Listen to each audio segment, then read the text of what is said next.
How to create slide decks in NotebookLM. First of all, open the NotebookLM. You can open the application, or you can also open it in browser by searching for notebook.google.com.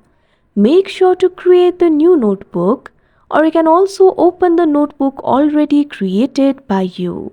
Now first of all, in order to create the slide deck, you'll have to add the sources. Click on the option for add the sources. You can search the web for new sources, or you can also drop your files over here. You can see various options like upload files, websites, drive, copy text, etc. So you can simply click on the option of your choice in order to upload the sources. Here I've already uploaded mine. Now over here at right, you'll be able to see the studio. You can see the option for slide deck over here. What you have to do is click on it. Wait for a while.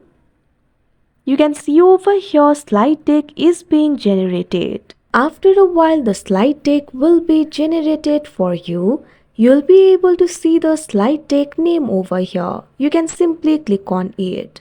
Now you'll be able to see the slide that has been generated by the NotebookLM. Like this, you can create slide decks in NotebookLM. That's it for this video. Thank you for watching.